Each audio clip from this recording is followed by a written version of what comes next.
um ano receber 2 propostas de emprego e ter que dizer não porque não consegue tirar a carteira de trabalho ou a segunda via do documento. É o que está acontecendo com quem precisa da carteira de trabalho desde quando uma mudança no sistema de agendamento pela internet começou a ser feita. Mas isso foi há quase 5 meses. Já é a 4ª vez que Das Dores tenta tirar a segunda via da carteira de trabalho. Ela tentava uma ficha de atendimento de urgência porque não conseguiu agendar pela internet.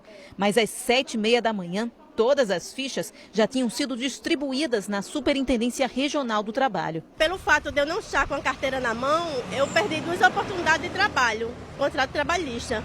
E eu não posso fazer nada, porque eu já venho aqui. Hoje é a 4ª vez que eu estou vindo aqui e as informações que eu tenho são negativas. Ana Karina também não conseguiu ficha para atendimento, depois que tentou durante 4 meses agendar pela internet. Sempre que a gente tentava, o site dava congestionado, a gente tentava de madrugada, tentava de manhã cedo, só que a gente não conseguia.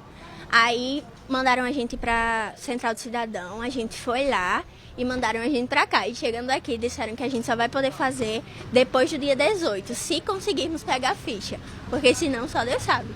Segundo a coordenação da seção de empregos e salários, a dificuldade de agendar pela internet é por causa da grande procura, desde que o serviço foi suspenso em algumas centrais do Cidadão para a implantação do novo sistema. Problema que está ocorrendo também em outros estados do país e levou o Ministério do Trabalho a suspender os agendamentos para o serviço pela internet até o final do mês. Aqui na Superintendência, no bairro do Alecrim, quem já agendou será atendido até o dia 17 de outubro. Depois, do dia 18 até o final do mês, o atendimento será somente através de ficha. A quantidade distribuída por dia será ampliada para atender a todo mundo que não conseguiu fazer o agendamento. A Secretaria Estadual de Trabalho e Assistência Social disse que está comprando os equipamentos para a implantação desse novo sistema que está nesse processo de mudança, na verdade, há 5 meses. A previsão é de que a Central do Cidadão da Zona Norte de Natal receba os equipamentos e comece a oferecer o serviço em 15 dias. E ainda não existe um prazo para a instalação na Central do Alecrim, mas o novo sistema já funciona na Central do Shopping via direta. Parte do teto do corredor de uma escola estadual caiu em Mossoró. A gente vai para lá conversar com o Ítalo Lima, que tem informações para a gente. Ítalo, boa tarde. Alguém se feriu aí? Olá, Maxwell, Emily, uma boa tarde para vocês, uma boa tarde a todos. O acidente aconteceu por volta das 9h30 da manhã, o momento em que as crianças estavam no intervalo. Foi o momento justamente em que o teto acabou desabando. Cerca de 6 crianças estavam aqui nesse local. Todas elas ficaram feridas e foram encaminhadas para o hospital Tarcísio Maia. Para se ter ideia da dimensão desse acidente, um pilar ficou completamente destruído.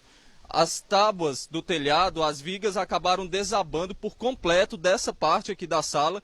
E aqui do outro lado, como a gente observa, essa parte do telhado também já está prestes a cair. O que mais chama a atenção, Emily, é porque justamente na hora do intervalo as crianças estavam brincando aqui nesse local no momento em que o teto desabou e apenas 6 crianças ficaram feridas com ferimentos leves, mas esse foi um acidente que assustou os pais, a direção da escola e, claro, os estudantes que estavam aqui no momento do acidente. Eu vou conversar agora com a diretora da escola, a Ivone Forota.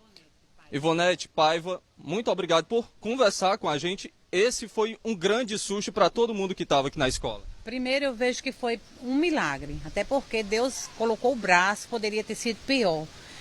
Não foi todas as crianças, porque nós primeiro tivemos o intervalo dividido. O primeiro lado, que é o do 1º ao 4º ano, e o segundo momento é esse lado aqui. Que realmente foi como está essa tragédia, não é? Há muito tempo a escola não passa por uma reforma? A escola, ela passou por uma reforma em 2004.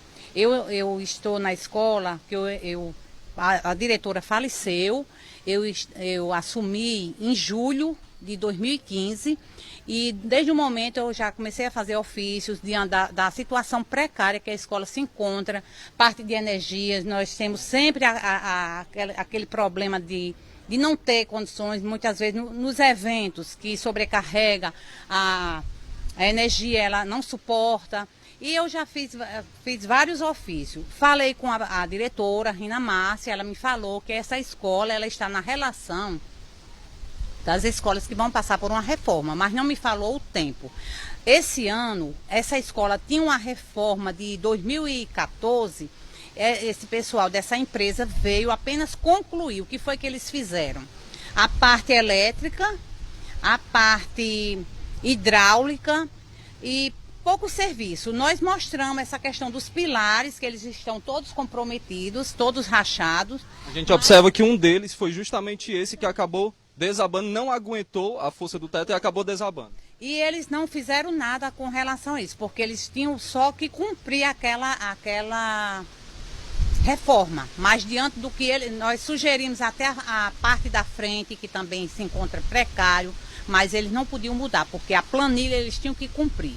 O que eu já fiz quando eu assumi foi a questão da caixa d'água, que também estava precisando, com os recursos que se pega do PAG, e, enfim, a parte de água que também estava com... Hoje a escola, ela conta com quantos estudantes?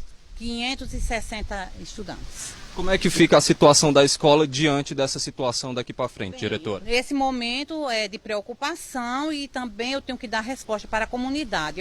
Nesse momento, nós interditamos, estamos aguardando o corpo de bombeiro, porque ele vem na parte da tarde, e já o pessoal da DIRED estiveram aqui e elas falaram que vem um engenheiro também para ver essa situação. Por enquanto, nós achamos... Eu vou reunir-se agora com o conselho da escola e, por enquanto, nós vamos aguardar o que vem lá desses órgãos maiores, que é o Estado, né? A escola já tinha passado por alguma situação parecida. A gente observa que, pelo menos aqui dentro da escola, vários pilares como esse já estão em uma situação bem complicada e já se observa que acidentes como esse poderiam ter sido evitados. Justamente, não, mas esse foi o primeiro, graças a Deus. Não tinha, não passou por nenhum momento nesse. Foi justamente no momento do intervalo, as crianças estavam brincando. Como é que foi justamente o momento em que o teto desabou, diretora? A professora que estava nessa segunda sala, ela disse que só faltava esses seis alunos entrarem. Aí ela mandando eles entrarem, quando ela ouviu foi o estouro. Que ela olhou, já viu o pilar assim caindo, né? E por sorte não pegou mesmo, por cheio mesmo o menino. Mas que foi parte que a supervisora, quando viu, tinha um que estava aqui embaixo das telhas. A gravidade do ferimento dessas crianças que assustou todo mundo. No total, 6 crianças estavam aqui, uma situação muito complicada. Se observa a gravidade do problema justamente nessas imagens que vocês acompanham. O pilar chegou a cair, todas essas telhas desabaram por cima das 6 crianças que estavam justamente aqui nesse local. Primeiro foi o emocional deles, né? Eles todos ficaram nervosos, gritando, aquela agonia, não é?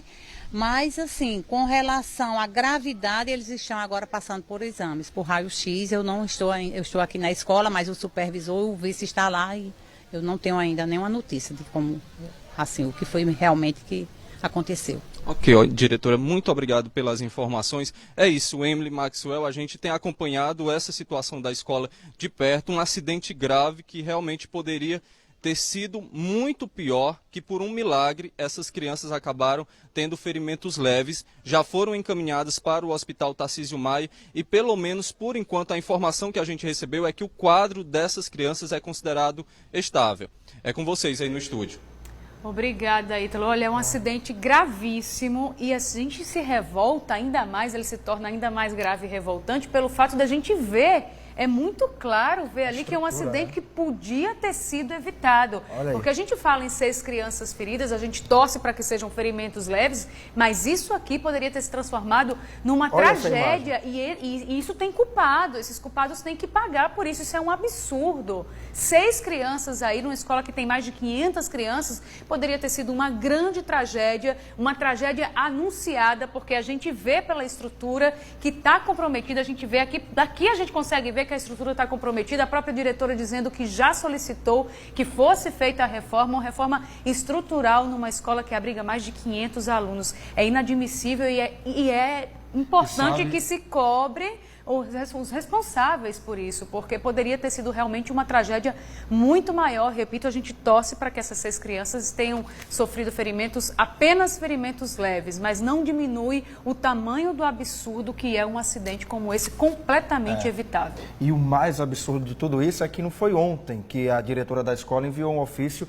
pedindo para... Olha a estrutura, olha o estado que a gente percebe que vê o ferro aqui, ó, o ferro todo retorcido, o ferro exposto já do pilar. E isso, ela começou a enviar esses ofícios, como ela mesma disse para a gente agora ao vivo no RNTV, não foi ontem não foi na semana passada não, é desde 2004, ou seja, foi quando teve a última reforma lá, 12 anos que a escola está nessa situação e só piorando. Olha aí, o pilar que está em pé porque está, mas... a qualquer momento, inclusive, ele pode desabar aí, porque a gente vê que é uma situação bem precária, com ferro exposto, enfim, ferimentos leves, mas essa história poderia ter terminado de uma forma ainda pior, e mesmo que não teve nada de mais grave, felizmente, com essas crianças... Assim a gente imagina e espera, né? Tem que ser apurado, Tem né? que ser apurado e o culpado tem que ser responsabilizado. A gente vai para o intervalo agora. No próximo bloco nós vamos explicar como é que vai funcionar o novo binário da capital. E ao vivo as sereias que nadam com tubarões. É no Aquário Natal na Ridinha. Olha lá, a sereia já está no tanque dos tubarões e as crianças ficam encantadas. Eu trago mais detalhes já depois do intervalo.